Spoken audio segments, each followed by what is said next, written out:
we know the Big Tones loves grades, and this is more of a rating than a grade.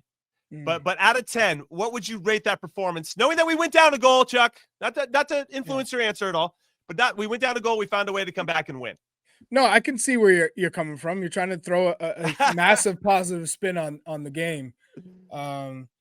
Ultimately, Christian Pulisic goes out in the 28th minute injured. Not something you want to see. Hopefully, it's just a knock, or he aggravated something, but not something that's going to keep him out past this weekend, if he can't even play this weekend. But I would say it was like a 7. Okay. On a scale of a game. It wasn't a pretty game by any means. I thought Ecuador had many more positives within the match. I see what you're saying. Than this one. Yeah.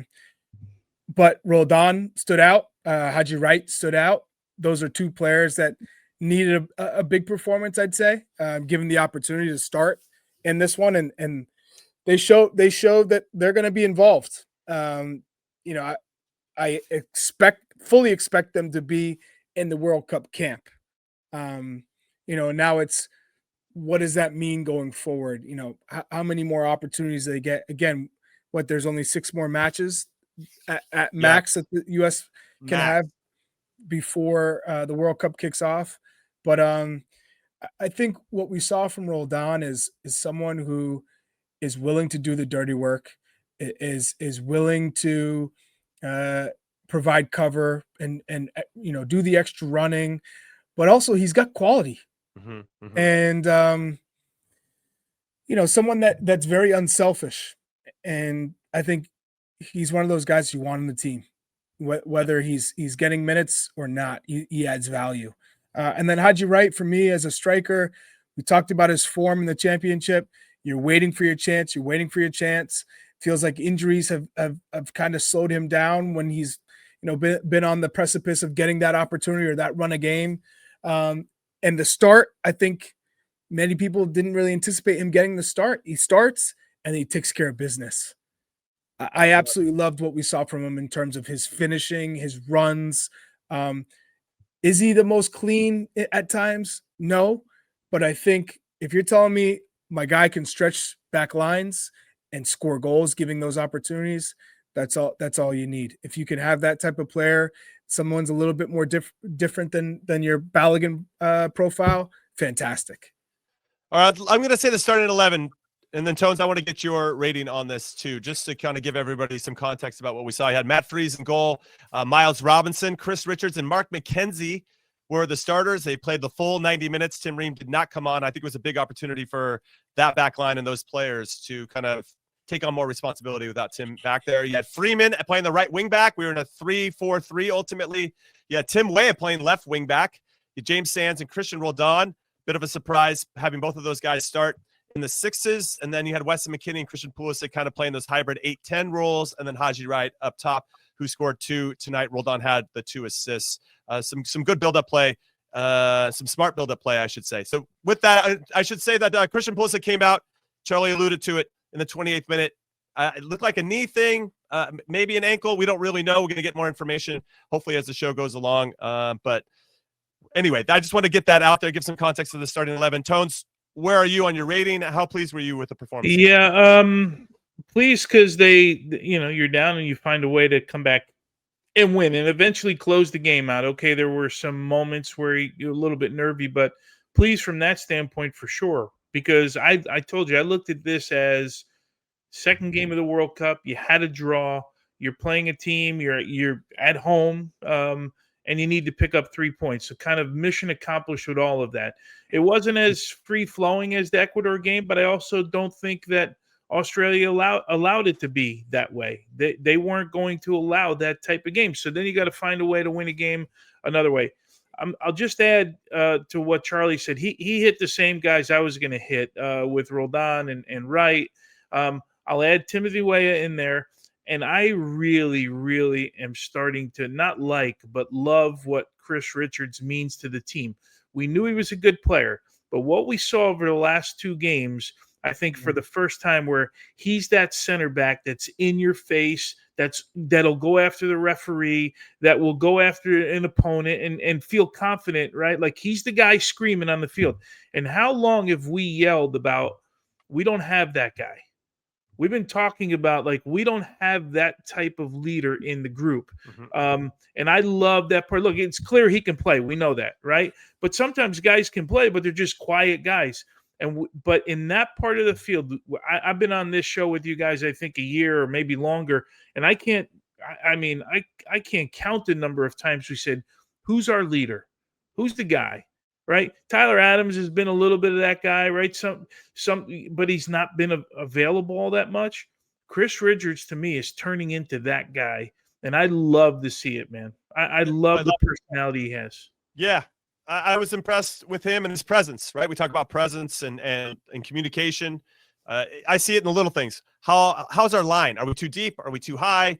I thought our line was very good tonight. And the goal that we gave up, for those that didn't get to see the game, was off a throw-in where we just had a couple guys shut off and maybe wait for somebody else to make the play as opposed to just making the play themselves, which included Chris Richards. So that's something that, right, where you see the communication. We got to just these little things. A throw might not feel like a big deal, but it ends up being a really big deal when they score first against a team that likes to sit back.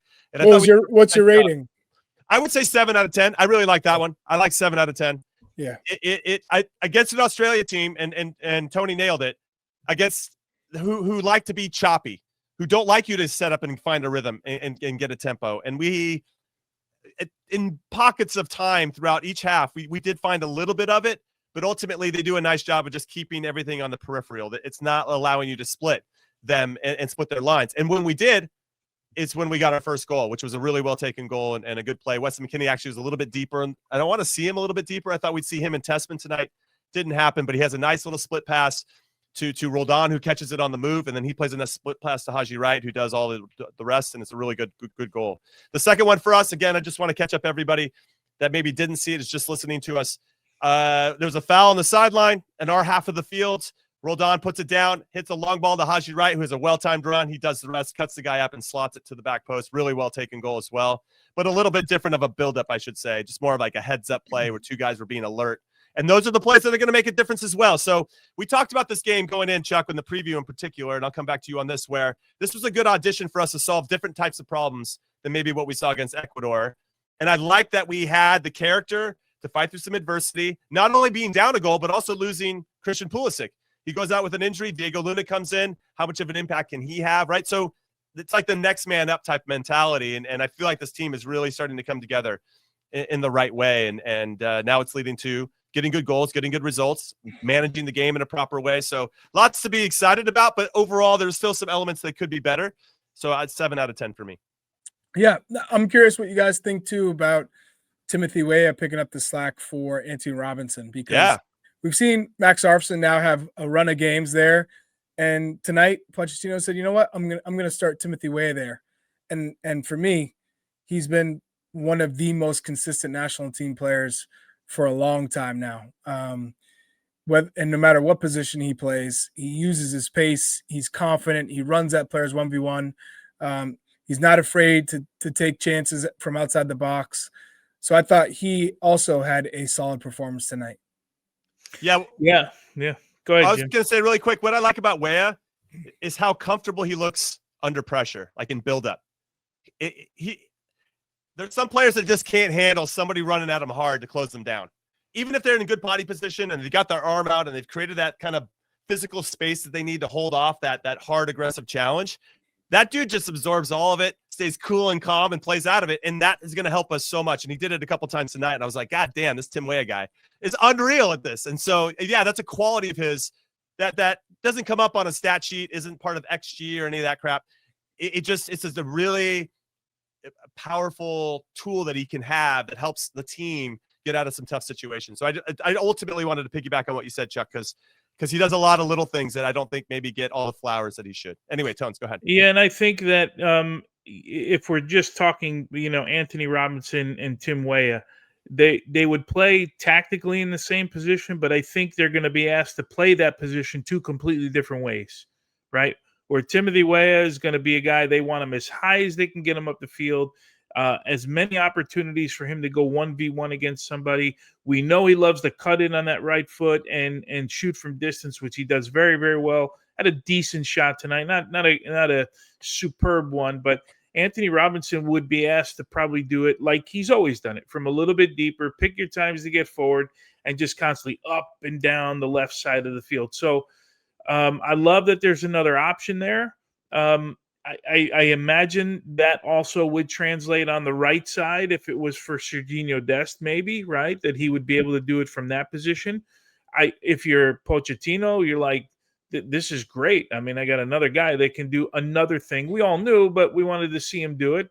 So yeah, from that standpoint, I love what I saw from him tonight. But I think, Chuck, you're absolutely right. We kind of missed this over the last 2 years. He has been the most consistent guy.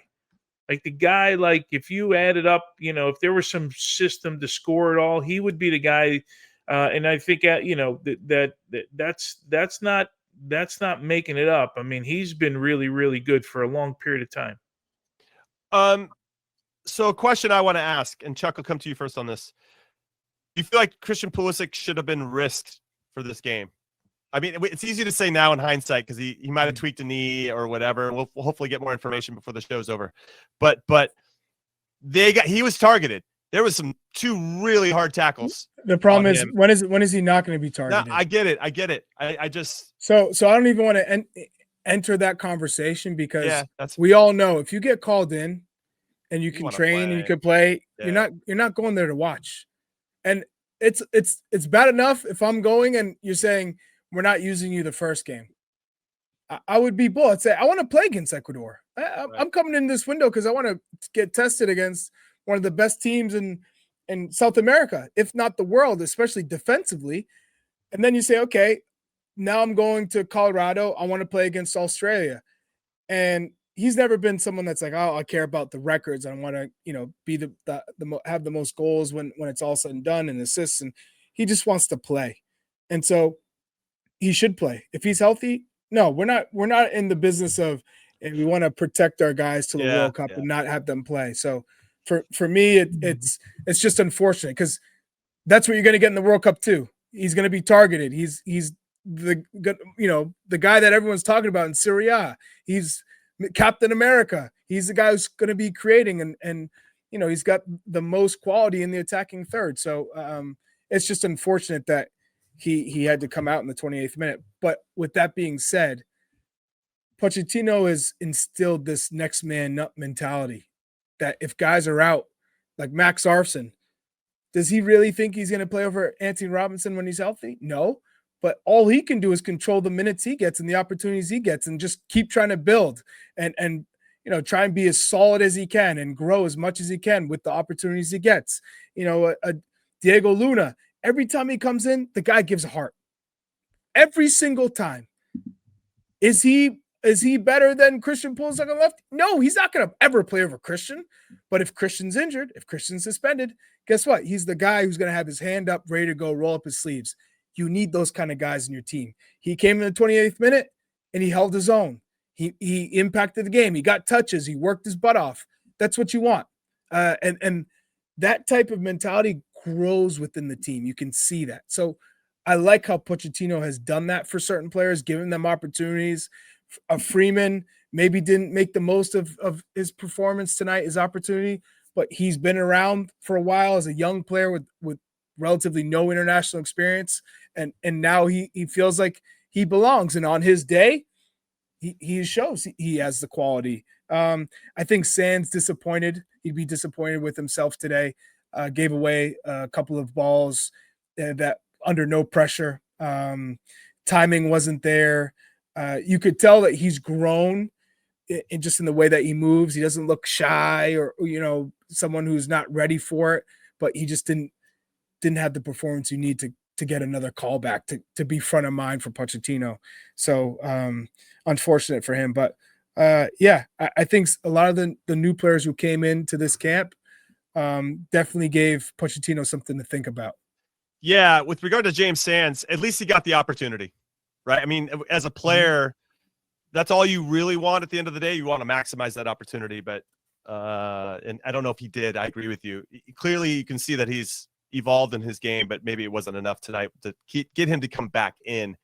Because just as a reminder, we only have a November window with 2 more games. We have a January camp, which won't involve everybody. That'll be another 2 more games, and then 2 more games in March, and then the World Cup team needs to be named. So I don't know.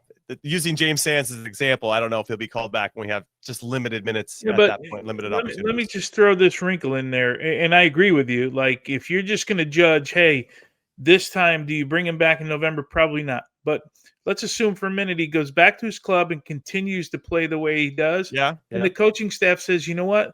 We brought him in for one camp. It's hard, right, to integrate yourself in one camp. Then I start him. But I haven't seen enough, right? Because how do I judge him? How do I judge a guy in one game after he's playing that well? I'm just playing devil's advocate, right? Yeah. So if you it's situational. Yeah, I think it's just situational. Yeah, but you're right. If you're going to judge it on tonight, no, he wasn't great tonight.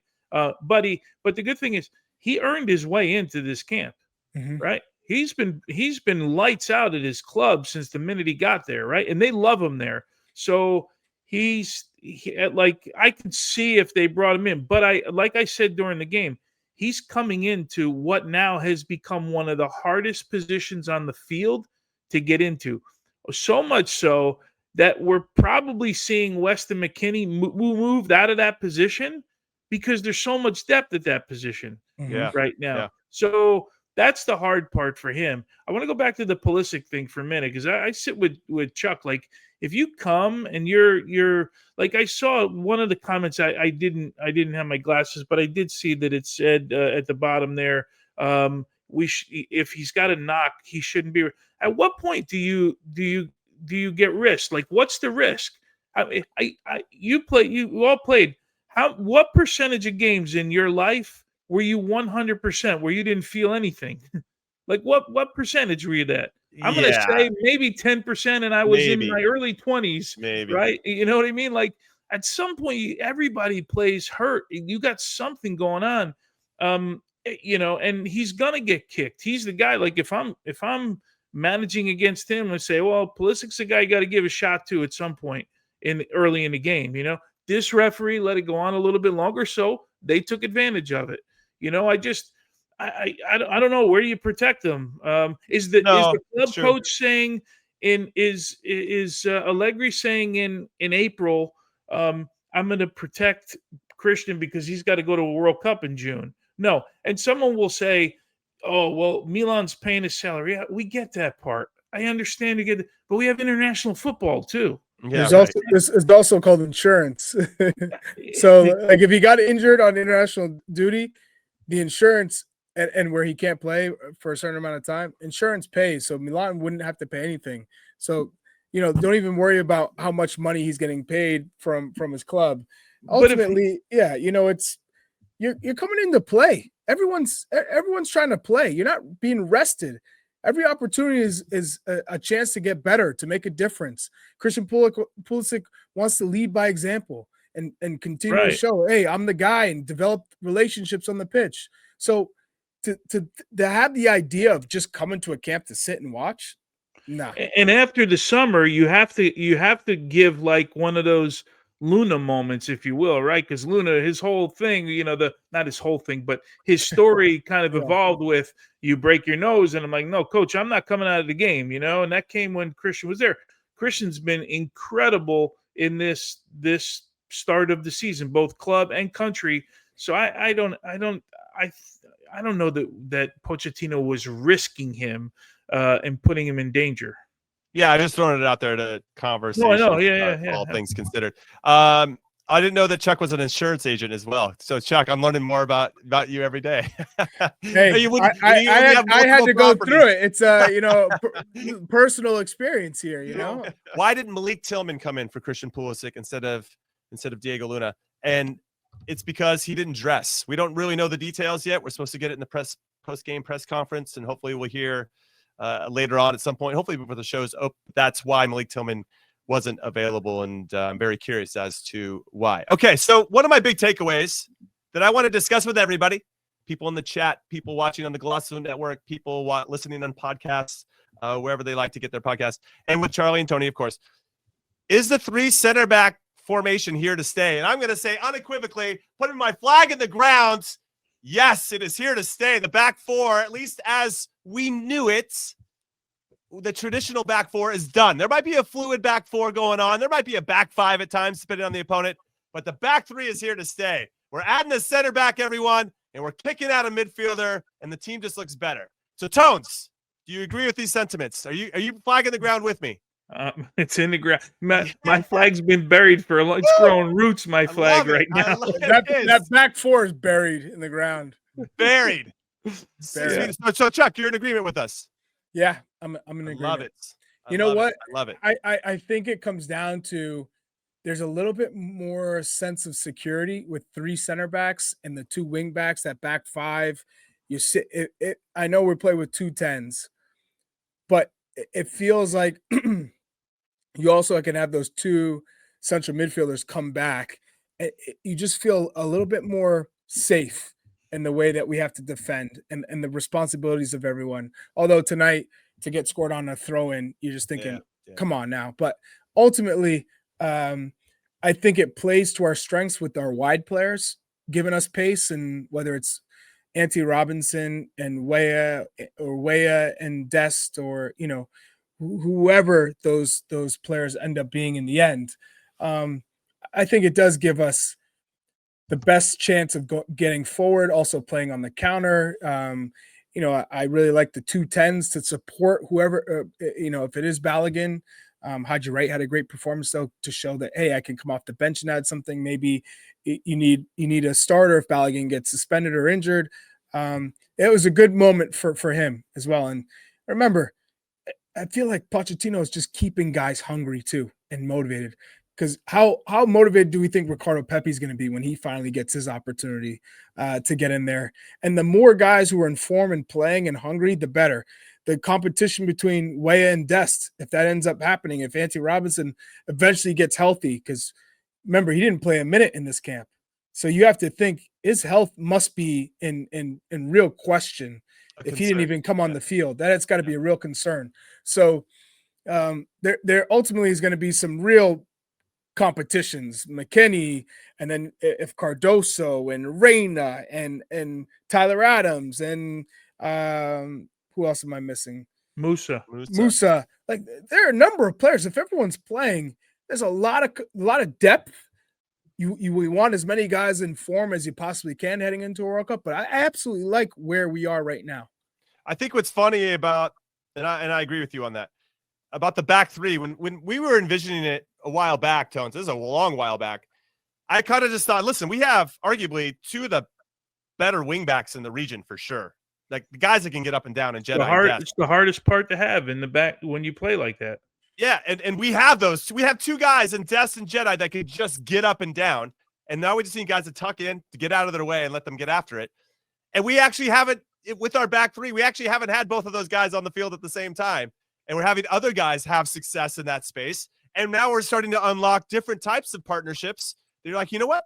This could cook, and we are cooking, and I have got plenty of time for it. So I'm really excited about how this looks moving forward as we continue to tweak and get stronger. Now, using what you said, Chuck, as a segue into this next one, because when Ricardo Pepi comes back, it's going to be, Haji Wright scoring goals and Balogun scoring goals, everybody looking nice and sharp. Mm-hmm. That position looks settled. Now it's just about, Balogun for me is the starter. Yep. Chuck, we take 3, right? We're going to take 3. Take 3 strikers. Got to take 3, right? 3 nines, yeah.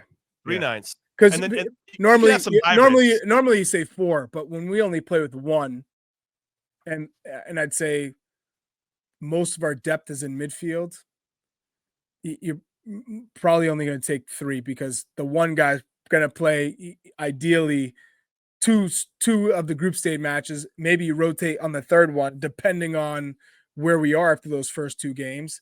But then you go back to your main guy. And then the third guy, he's kind of just waiting in the wings. Maybe there's a desperation moment, but it's the second guy that either replaces the first guy or he comes on to play with the first guy. So I think we're not taking more than 3. So Balogun, it feels like Haji Wright is in prime position. And then we're looking at most likely Pepe if he's back and fully healthy and playing and fit. But you still have Ajiman, who has played well under Pochettino, who's, seems like he's fitting in well in the championship. And then there's I think a massive drop off. Okay. I see the quote there, Wright plays winger, but he's not coming to this team as a winger. First off, we're not even playing with wingers in this formation, but he's not coming here. He's coming here as a 9. So 26 spots, right? So we have 3 strikers and we got 3 goalkeepers. Yep. That leaves 20 spots for everybody else. 3 center backs. We don't have the 3rd goalkeeper penned in yet. Right? No, but you're still gonna take 3 goalkeepers, though. That's what I'm saying. Yeah. And then so you have 3 center backs. I assume you just want to replicate. You want to have at least 6, but then you have one like a Freeman that you could play wide right in the wing back. He could also play center back if you needed. Not that it's his top spot, right? You could have some other guys that could do multiple positions. But let's say I don't know that he's one of them from what I saw the other night, Jimmy. Yeah, that's fair. He looked a little bit lost in that position. I'm just trying to get the number game down. So 5 to 6 center backs. And then you have what? You have like an Arsene and Jedi, and then Weah and Dest. And then what is that? 4? That's 10. And then you have what left? 10 for midfielders, 10 for like 5 bottom of the box, 5 top of the box. That's a lot of players. I absolutely love it. Anyway, okay. So what positions do we feel are still unsettled, Big Tones? Where are you on?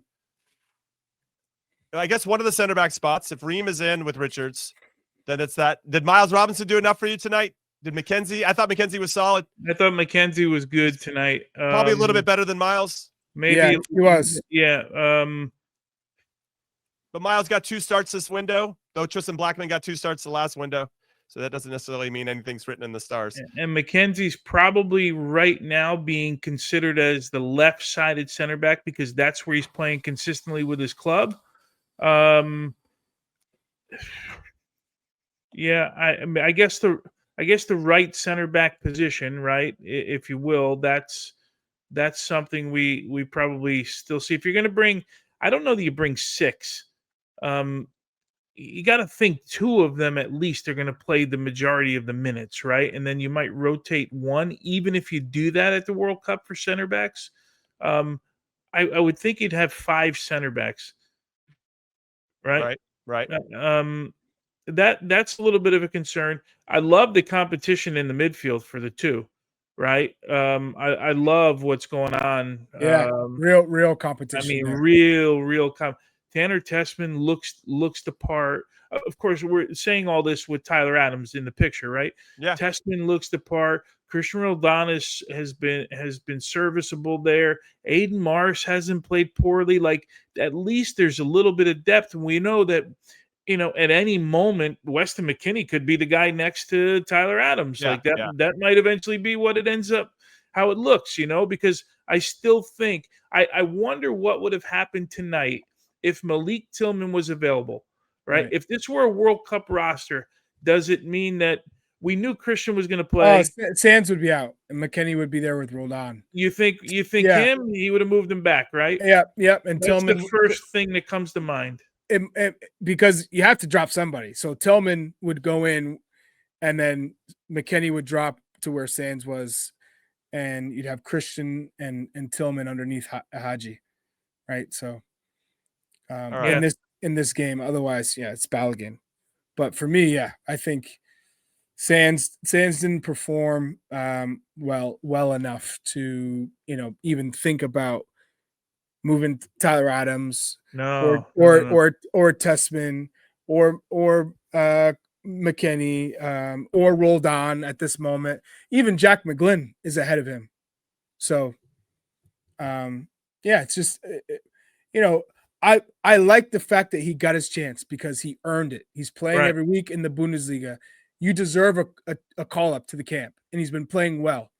That's how it's always been when we've played in the national team. If you're playing at your club team in Europe in a top 5 league and you're playing well, you deserve to get called in. Then it's on you to perform in camp and show in trainings that you deserve to get minutes and then to make the most of the time on the pitch. Unfortunately, it didn't happen for him tonight. And on top of that, it might be his only chance. Yeah. Well, that's at some point that's how it's going to go. Sink or swim, right? Yeah. It's got to be sink or swim. All right. So we have, getting back to my numbers, 3 goalkeepers, 3 strikers, 5 center backs, and then you have 2 wing backs on the left, 2 wing backs on the right. That's 9 defenders in total. Mm-hmm. So you have 9, 6, 6. That's 15. You have 11 players available for the other midfield spots. And obviously, there are going to be some tweeners in there as well that can play multiple positions. But I think that's a lot of room to build a really nice, healthy roster. And so I guess the next question would be, Tones, I'll come to you on this. Which player do you think gained the most ground over this window, or potentially flip it? Which player do you think maybe lost the most ground or didn't take advantage? I mean, we talked James Sands a little bit, but is there anybody else that stands out? Gained the most ground. I'm gonna have to go with Haji Wright. Gained the most ground, only because I think we thought Balogun was already the number 1 guy, right, coming into this. Now he had the show as well, but I don't know that he had to make the Wright had to make the bigger impression for me based on his form and all of that stuff. Christian Roldan, I think gets a nod in there. Timothy Way, I can't say made the most ground because I think we thought highly of him. Right. Like we already thought that he was in that ground, if you will. Yep. Those would be the guys here. I think Tessman gained ground too. Oh, Tanner Tessman. Yeah, I forget the first game. Yeah, He's for up sure. there. Yeah, good pickup. Tanner Tessman for sure. I think to go in the opposite direction, Cameron Carter-Vickers didn't get a minute. Yeah. Right. I would say, he'd be out. Josh Sargent watching at home. Ajiman, how about if you're going to go that route? Ajiman probably lost some ground here. Yeah, I thought he'd at least get off the bench. When they subbed off Haji Wright, I thought he did in the first game. Did Ajiman come in the first game? Yeah, real late. Right? Yeah. Well, that's not really he gets the cap, but it's not like I don't know. What? Well, it's just not enough to showcase what he's about. Yeah, but either way, he's lost ground. There's no doubt about that. Haji Wright gets a start, and then Haji Wright scores some golazos. My guy is locked in. Yeah. So, Balogun, we can't forget, he played against Ecuador, one of the best defensive teams in world football internationally. And he balled against some beasts. So he got the goal, but it was all the other things that he did, the intangibles. He can play in tight spaces. He has great technique. I think his acceleration is his first 3 or 4 steps. Like there's a lot that he offers. And I don't want to take anything away from Haji Wright because he was brilliant tonight. But I think Balogun gives you more in different circumstances within the game. So, with that being said, you got to have different profiles up top. You can't just have the same striker, the same kind of guy. Haji's a little bit more direct. He's a bigger body, but he's really developed well in his timing with his runs. I think that's where he's excelled, and his finishing has gotten so much better over the years. So I also sorry. Yeah, no. I think Yunus Musa lost out. Like we don't even bring him up anymore. He's not. It's crazy how much I feel like he's dropped off. And when you're not part of the group, and you can sense the coaching staff is building something without you really involved, it's got to hurt on a personal level, of course. But I mean, there's plenty of time for him to get back in the team. I don't want to take away that opportunity, but it just seems like they've moved on without him. Real quick, I didn't have Hajiman. Hajiman. Yeah, I didn't have Hajiman coming in the game on. I thought I did, but against Ecuador, and now I have to look it up. I didn't remember him getting on, but maybe he came on late. But I think it was Wright, and in my head, he came on. Yeah, Haji Wright definitely came on. Anyway, I could have my notes wrong. Okay. It was the end of the game, but maybe somebody can check on that for us. But I got you. So Hajiman did not come in the game. Yeah. Okay. Good. Thank you. Right. I thought that was going crazy. All right. Yeah. Okay. So Hajiman didn't get any minutes, which he was just warming up. That's Yeah, that was. Hey, you know what? I've been there. It's a lonely space at times, but you know, he's still involved, obviously. Let's have a conversation though about before we get to the last break about Weston McKennie. Do you like him? We've seen him at 2 games in one of the kind of 8-10 spots. I thought he was quieter than usual, and I would like to see him a little bit deeper. So I'm sad we didn't get to see that. And I felt like he was more impactful when he was a little bit deeper tonight, when he did get those opportunities. When whatever reason Roldan was ahead of him, he would drop in and you know, he ended up being the first pass that unlocked the first goal for us. Yeah. Well, this is the thing for me. He brings so many intangibles to the game. When you talk about the way he fights when he plays for Juve, and you know he's scrapping for minutes to make sure he's on the pitch, and every time the match ends, you go, oh, he's one of the best players on the pitch, or he's man of the match, or that's why he's in the team, because of that attitude he brings. And whether it's the aerial duels, whether it's the tough tackling, whether it's the amount of runs this guy makes, it's almost as if, okay, well, we're looking at the 2, let's say there's 4 positions on the pitch centrally, the two 10s and the 2 central midfielder positions. If Tyler Adams is one, or Tanner Tessman is one, you're saying, okay, is he the other guy, or is he partnering with Adam? Is he partnering with Tessman? You know, does Cardoso break through at Atletico Madrid? Mind you, as well as Cardoso has played in Spain, he has not done it for the national team. That has yet to be determined if he can actually bring that form and bring it into this national team, because it hasn't come yet. Every time he's come in the national team, it's looked off. It's looked slow. It's looked labored. It has not anywhere been close to his form in Spain. So is he one of those starting guys? The jury's out, because you may say it depends on who we're playing. Is it a team that sits back versus a team that we have to sit back? You know, if we're sitting back, then you probably want Weston, because he's so great at making those runs on the counter or in transition, or being somebody who's so influential on set pieces. If you're talking about sitting, if we have the ball and the other team sitting back, maybe you want somebody who's more of a gifted passer playing between the lines, someone who's maybe got a better shot from that range, deep range. So then you go on 10s. Christian's one of them. So now you're saying, all right, who's the other guy? Tillman is more of a number 10. If Gio Reyna's playing every week, he's more of a creative guy on the ball, more of a facilitator. It's one of those things where maybe if Dest is out and Anthony Robinson's out and you move way to the left, that you play Weston as that right wing backs guy, because he's played there countless times, and he almost played that way against England in the World Cup. If you remember, he was primarily on like a right midfielder in that game, always getting down the right. We know he's great with service. It's interesting. I think that's going to be one of the players that you're saying.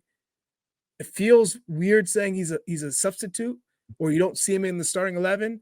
And I wouldn't count him out all the way until we get to that first game. Yeah, I thought he did a nice job on the defensive side of the ball. You know, he's good at pressing, wants to press, is on the hunt. So that side, I thought he was good. Just a little quieter, not bad, just quieter than usual. Oh, we forgot about Zendejas too. I forgot about Zendejas. Yeah, I mean, there's some names of players that are looking to compete, and it's nice that Mauricio Pochettino has set up a culture that's allowed that to flourish. Let's get into some of his comments in this presser after the game. This is what he said about Christian Pulisic. He feels something in his hamstring. That we thought it was a knee, we thought it was an ankle. I didn't have hamstring on my radar, so that is interesting. He's going to fly to Italy tomorrow, he says. Tonight we will assess. We cannot say nothing more at the moment. Now about Malik Tillman, Pochettino said he felt something yesterday, like a cramp. And then Pochettino went on to talk about the difficulty of shifting to the temperature and altitude change from Austin to Colorado, and clearly didn't want to risk him. I would have loved to seen another run out with Tillman next to Pulisic, potentially with Balogun, or even Haji Wright up top. just to continue to build that rapport and understanding in high pressure situations. Now, Big Tones, the question I think that I want to ask you, and I think a lot of people want to hear, and I want to get some comments too from the chat here on the Golazo America YouTube channel. Does this window, or has this window, Big Tones, changed how you view what he's done with the team and him as a head coach and everything he's accomplished? And does it give him more method to the madness now that you've seen how things are starting to play out? Yeah. I think we started to, and I certainly started to feel a little bit of that in the Japan game, where he was willing to try something new, right? And then it worked. And then we had heard, he wasn't sure if he was going to go back to it this camp, but he did, and credit to him for that. And listening to the comments of the players, remember, we started this camp with, who does he communicate with? Who does he not communicate with? I mean, it didn't seem like to be a problem with the players, right? They all kind of understood where they stood, and they said when they're in camp, it's total communication, 24 hours a day while they're there. And then they go and put on 2 decent performances. Like those performances against World Cup teams, you get these 2 results, and I get it. It's not the World Cup, not nearly the pressure, but they're going to be at home at the World Cup in packed stadiums and pretty much pro U.S. crowds. We saw this in '94. That's what it's going to look like. I would be content if I was them. You're never really satisfied, but you're like, okay, you did well. So with regards to Poch, I think he'd be happy with his team. His message has gotten across to the players. I think his message has been getting across now to us, the media, right, on how he handles things, how he handles situations, and he got 2 results. And let's face it, man, when Ecuador and Australia came on our schedule 2 camps ago, we didn't know what the hell to think at that point. Like we were in like, man, can we just win one game? Like find a way to win, get a point somewhere, And now I feel like we left these two games, and both games were winnable. Okay, we won one and we drew one, but I think we felt like we were in both of these games, and we're starting to see some progress, not only in the development of his system, but also the development of some of the players that are feeling more comfortable in the system. So Chuck, I want to get your thoughts on the same exact question. Yeah. But just to jump in with some context, back in June, prior to the Gold Cup, we got beat by Turkey and beat by Switzerland. I mean, easily handled by Switzerland. And that was probably the most concerned I've been about our national team in quite some time. Like it wasn't Nations League losing to Panama. And no. Okay, yeah. Sorry. Nations League didn't help. Yeah, no, we were hot after those games. But then to follow that up by losing to Turkey and Switzerland. Yeah, but it's a Gold Cup roster, Jimmy. I get that, but it was just the way that we performed. We could argue we have some of the same players, but they seem to be playing better. Everything just seems to be fitting in better. So yes, obviously, yeah, the March wasn't great, and then to follow that up in June we lost 4 straight games. That I just was like, oh, this could be a really bad World Cup. And now I'm feeling a lot better, Chuck. And I feel like things are in place now.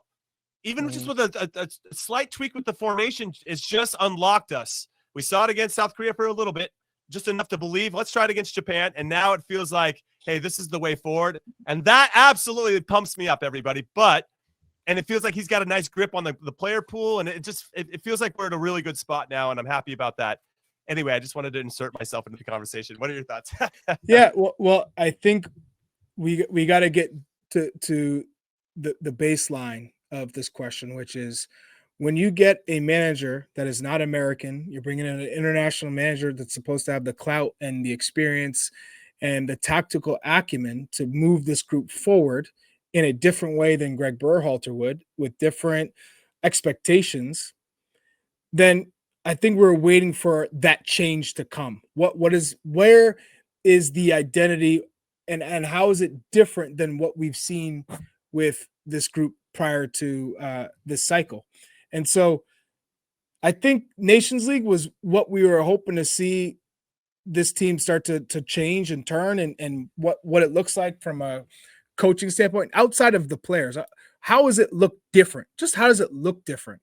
And then we can break down the performances. But it didn't look different. And on top of that, they didn't have the intensity or the effort that you would think would go hand in hand with the manager coming in to say, I'm giving everybody a clean slate. I don't care what you've done in the past. You got to prove to me to get on the World Cup roster. And in your first real audition, everyone failed. That for me was the concern. Forget a friendly against Switzerland where you get completely played off the park, but you already are underwhelmed by the group because it is a young, inexperienced group, not a group that you typically, expect the majority to go to a World Cup. But in this process, he's been able to push a lot of buttons.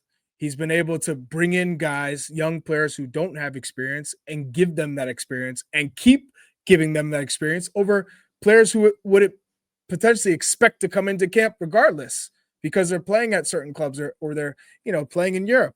And he's saying, I'm doing it my way.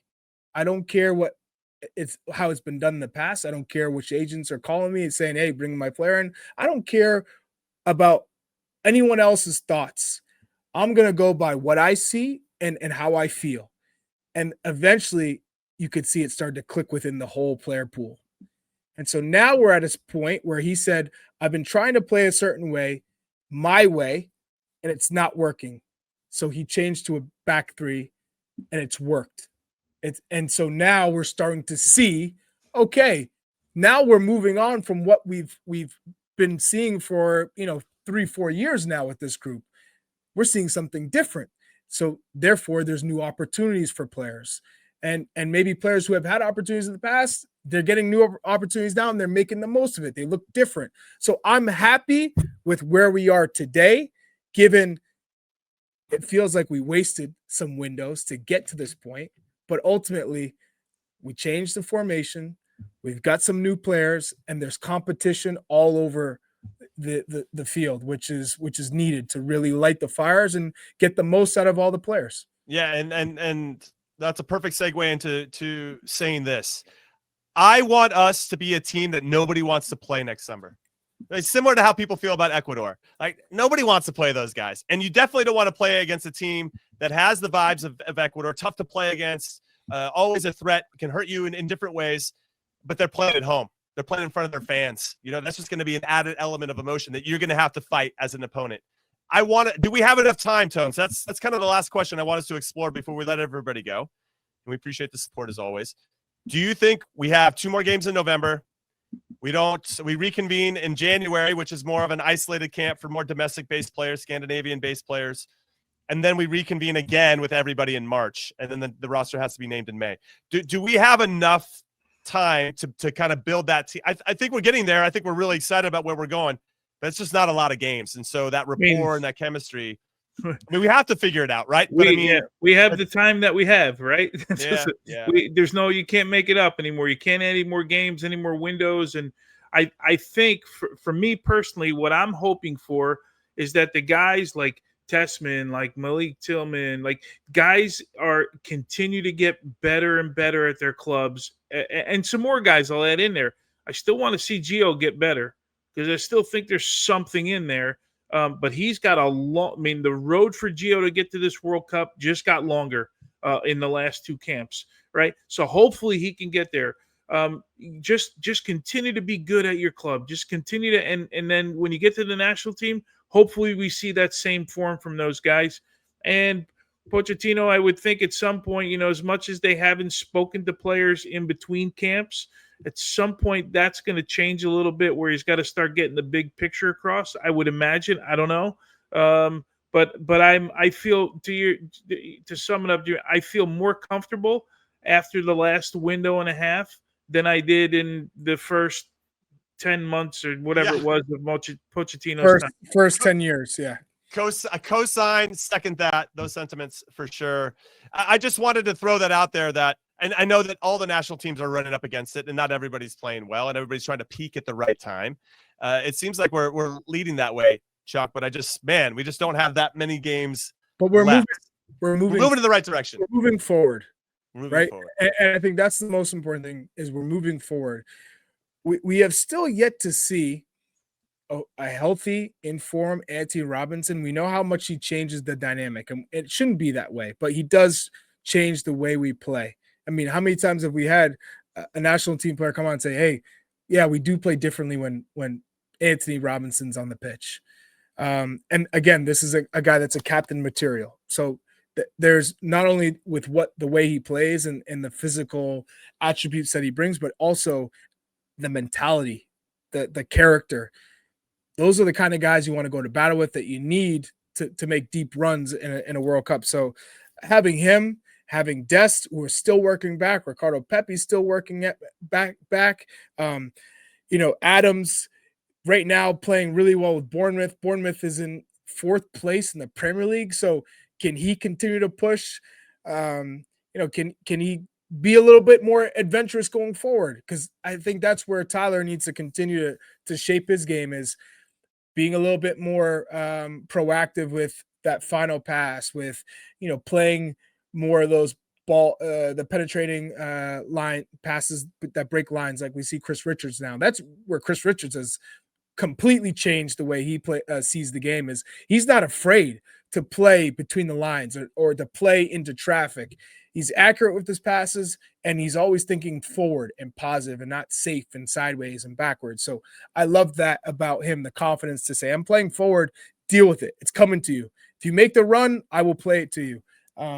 So yeah, there's a number of positives that we're looking at as we move forward, and we have yet to see the full picture with everyone fit and healthy. And I'm sure some national teams are in the same bucket, but I think it'll be different when you're talking about our group and continuing to build the momentum from the supporters as we get closer to the World Cup.